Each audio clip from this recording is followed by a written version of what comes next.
जैसे आपके पास क्वेश्चन ये आ गया कि ये हमारा एंड में आंसर आपको किसी भी नंबर का ऐसे निकल के आ रहा है कि √8। अब ये अंडर रूट में 8 आ गया है। अब आपको इसको भी सोल्व करके इसकी वैल्यू लिखनी है। तो स्टूडेंट बहुत सारे इसमें कंफ्यूज हो जाते हैं कि इसकी वैल्यू कैसे लिखी जाए, तो वो क्वेश्चन को गलत कर देते हैं, इसको देख के ही घबरा जाते हैं कि इसको सोल्व कैसे करना है। तो हम आपके लिए लेके आए हैं इसके लिए भी एक ट्रिक। अब ये 8 है, हम 8 की फैक्टर्स निकालेंगे। तुम्हारे 8 की फैक्टर्स क्या क्या हो जाएंगे?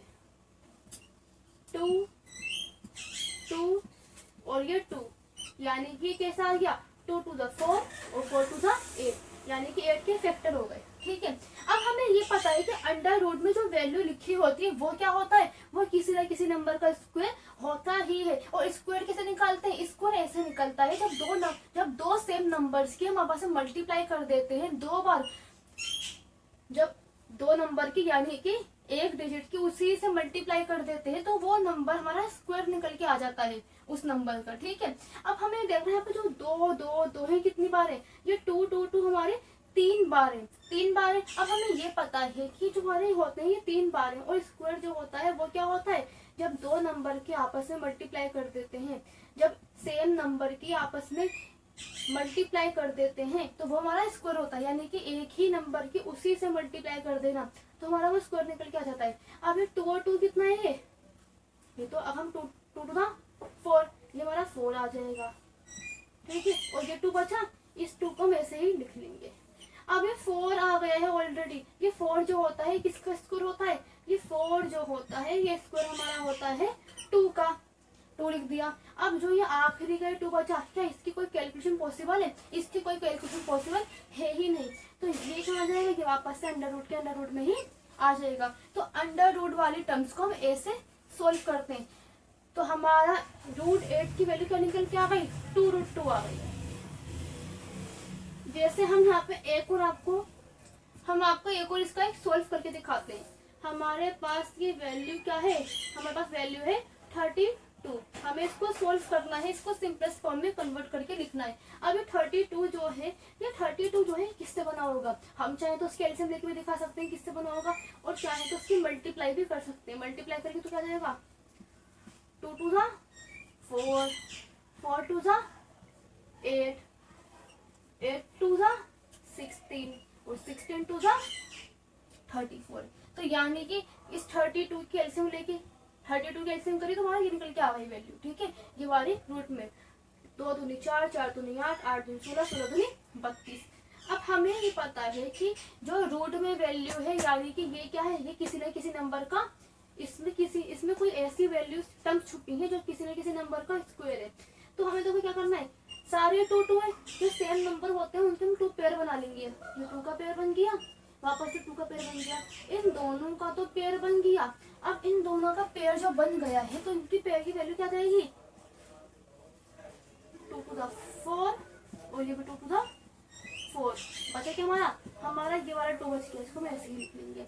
अब ये 4 है, ये 4 है, यानी कि 4 और 4 क्या है? सेम नंबर आ रहा है, सेम नंबर आ रहा है। सेम नंबर के हम उसी से मल्टीप्लाई कर रहे हैं, यानी कि ये भी क्या है?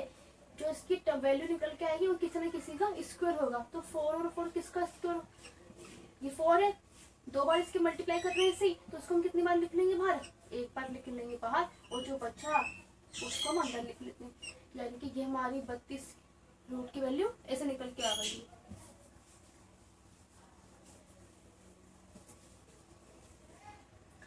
जैसे हमारे पास नेक्स्ट नंबर क्या है? नेक्स्ट नंबर है रूट में 128 है।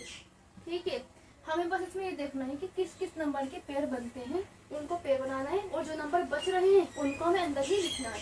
ठीक है, अब ये 28 के अगर हम पेयर बनाएंगे तो उसके 28 के पेयर हम एलसीएम लेंगे, क्या निकल के आ जाएगा? 2 दूनी 4, 4 दूनी 8, 8 दूनी 2 दूनी 4, 4 दूनी 8, 8 दूनी 16, 16 दूनी 32, 32 दूनी 64, 64 दूनी 128।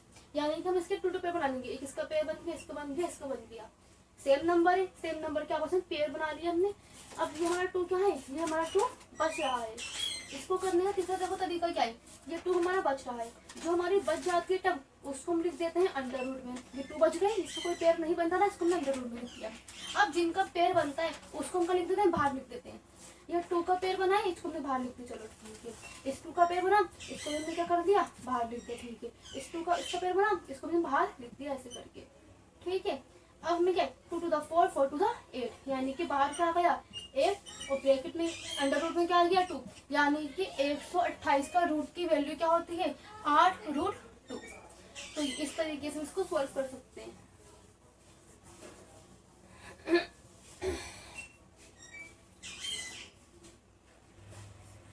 जैसे हमारे पास एक टर्म क्या है 27 √27 है, हमें इसको सिंपलेस्ट फॉर्म में कन्वर्ट करना है, क्या होगा। अब हम 27 का एलसीएम लेंगे तो 27 का एलसीएम क्या निकल के आ जाएगा 3 3 9 और 9 3 27, ये इसका एलसीएम निकल के आ गया। हमें देखना है इसमें इसके पेयर किसके बन रहे हैं, इसका पेयर बन रहा है, जिसका पेयर बनता है उसको हम एक बार करके बाहर लिख लेते हैं और जिसका पेयर नहीं बनता उसको हम अंदर लिख लेते हैं। यानी कि √27 की वैल्यू क्या निकल के आ गई 3√2 निकल के आ गई।